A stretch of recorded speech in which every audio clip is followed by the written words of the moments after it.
किसी का भला बुरा हो जाएगा इस चुनाव में। ना तो कोई मुख्यमंत्री हटने का और ना कोई मुख्यमंत्री बनने का। या गलत कह रहा हूँ?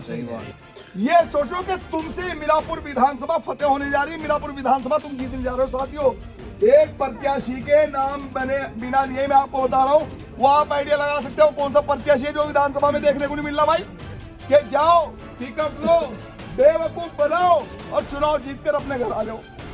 वो है तो मुमकिन है, पर वो है तो बेरोजगारी भी तो मुमकिन है? भाई रोजगार दिखाई दे रहा है, भूखमरी आ रही है, नहीं ईमानदार से बताओ। आज भी ये पता चलता है मीरापुर विधानसभा में कि गड्ढों में सड़कें हैं, सड़कों में गड्ढा, ये नहीं पता चल रहा है साथियों। फिर कोई नहीं आता जी, फिर कोई नहीं सड़क भी नहीं बनी, गवर्नमेंट आते फिर तो देखो फिर नहीं। आज भी आपको बताऊं साथियों, आज भी आपको बताऊं, सिर्फ मेरे पास एक नंबर है और मेरे हाथ में है, किसी पीए के हाथ में तो नहीं भाई। नहीं कहना जी हो गए जी, बात कराऊंगा जी, ये है जी और वो जी। अगर कोई कॉल मिस हो जाएगी तो गाड़ी में बैठ के कॉल बैक करूंगा। लेकिन साथियों बताओ आपको, मैं आपके बीच से उठ के यहाँ तक पहुंचा हूं। मुझे पता है कि जो सामने कुर्सी बैठी है इस पर कितना दर्द है।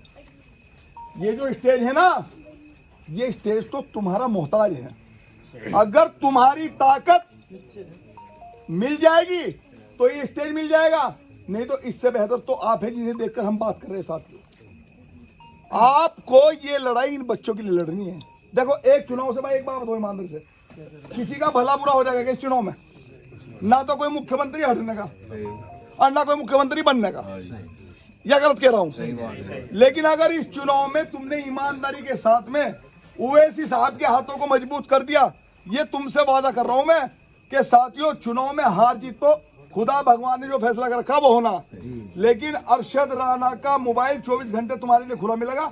मैं एक दैनिक अखबार का मालिक हूँ, एक अपने चैनल का मालिक हूँ, एक खिदमत करने का काम करता हूँ। शिव चौक पे मेरा ऑफिस है, मिनाज चौक पे मेरा घर है साथियों। मुजफ्फरनगर में कहीं गांव में धक्के खाने की जरूरत नहीं कि तुम्हें वहां जाना पड़ेगा, इधर उधर कहना मैं कहाँ जावे कहाँ से लावे तेल। तो साथियों कचहरी में जाओगे जब मेरे पास आ जाइए, तहसील में जाओगे जब मेरे पास, वहीं बैठा मिलूंगा इंशाल्लाह, ठीक है ना? क्यों? चरथावल विधानसभा 2022 से मेरे लड़ा साथियों। चरथावल विधानसभा में किसी की रिश्तेदारी हो 108 गांव है।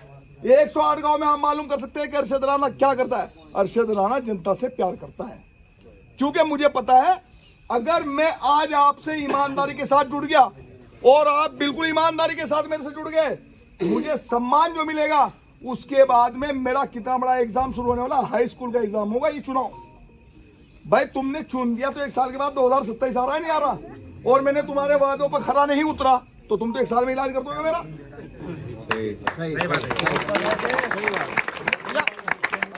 या गलत बात कह रहा हूँ? सही बात है। तो भाई मैं तो देखो ऊपर वाले के वास्ते, खुदा भगवान के वास्ते तुम्हें एक बात कहने क्या हूँ कि साथियों तुम सब जो है ना, तुम सब इतने मजबूत आदमी हो, इतने मजबूत चेहरे हो सारे के सारे। अगर आप लोग चाहेंगे तो जो मुस्तकबिल है उस मुस्तकबिल को संभालने में तुम अहम भूमिका, अहम किरदार अदा कर सकते हो। ये मत सोचो कि तुम इतने बैठे हो, ये सोचो कि तुमसे मीरापुर विधानसभा फतेह होने जा रही है। मीरापुर विधानसभा तुम जीतने जा रहे हो साथियों, क्योंकि एक एक से ही घड़ा भर जाता है। क्या कहावत, एक एक बूंद से ही तो घड़ा भरे, एकदम घड़ा भरता है उसकी कदर भी नहीं होने की। अगर कोई लिफ्ट में बटन दबा के, आज एक प्रत्याशी लिफ्ट में बैठ के आया, हाँ भाई विधानसभा में एक प्रत्याशी को तो लोग ढूंढ रहे हैं, खबर चल रही है प्रत्याशी गुम है, प्रत्याशी नजर नहीं आ रहा क्षेत्र में, है नी? एक प्रत्याशी के नाम बने बिना लिए मैं आपको बता रहा हूं, वो आप आइडिया लगा सकते हो कौन सा प्रत्याशी है जो विधानसभा में देखने को नहीं मिल रहा भाई। है नाम लेने की जरूरत नहीं है, सबको पता है। और एक प्रत्याशी आज हवा हवाई लिफ्ट में बैठ के आ गया कि जाओ टिकट लो, बेवकूफ बनाओ और चुनाव जीतकर अपने घर आ जाओ। अरे जनता सब समझ चुकी है, जनता सब जान चुकी है कि तुम्हारे अंदर की जो शैतानियत है वे चुनाव के दौरान और होती है, और चुनाव निमटते ही तुम अपने एसी रूमों में जाके फिट हो जाते हो। जनता तुम्हें फोन करती है, कहते हैं साहब अभी बिजी है, अभी साहब को फुर्सत। ये मैं गलत कह रहा हूं? अच्छा होता नहीं ऐसे भाई है? तो मेन चीज ये है कि इन चीजों से आपको बचना है, इन चीजों पे आपको बिल्कुल ध्यान नहीं लगाना। अगर आप कल के भविष्य के लिए, मुस्तकबिल के लिए, इन बच्चों की शिक्षा के लिए, इन पढ़े लिखे बेरोजगारों के लिए बड़ी बड़ी डिग्री लेकर घूम रहे हैं, और दुहाई दे रहे हैं, कहना भाई वो है तो मुमकिन है, पर वो है तो बेरोजगारी भी तो मुमकिन है?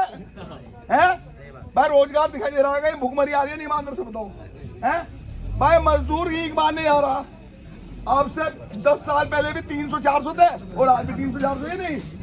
और अनाज का क्या भाव है, दाल का क्या भाव है, आटे का क्या भाव है? ये आम बात कर रहा हूं, जो घर परिवार की बात है आपसे साथियों। इन चीजों के बारे में आपको सोचना पड़ेगा। एक 500 रुपए का मजदूर किसी भी तरीके से अपने बच्चों का पेट भर सकता है कि भाई बताओ ईमानदार से?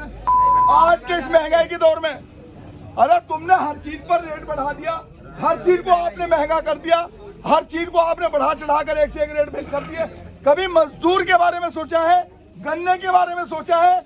किसान के बारे में सोचा है? हाँ सोचा है तुमने किसानों के बारे में कि 700 किसान एक जगह धरना देने पर दुनिया से रुखसत हो गए और आज तक तुम्हारे दो आंसू निकले साथियों। तो साथियों मेरी तो आपसे एक ही दरखास्त है, बाकी मैं ज्यादा समय न लेते हुए, क्योंकि मेरे नेता पश्चिम के प्रभारी मेहताब चौहान साहब यहाँ मौजूद हैं, इनकी मौजूदगी में मेरा भाषण जायज नहीं लगता। जितनी बात करेंगे बड़े भाई करेंगे। मैं आपसे इन्हीं बातों के लिए एक विदाई देता हूँ। भाई वोट पड़ेगी पतंग पे, भाई वोट पड़ेगी पतंग पे, भाई पतंग पे आपके जो पिस्तौल का नाम बांधो साथियों।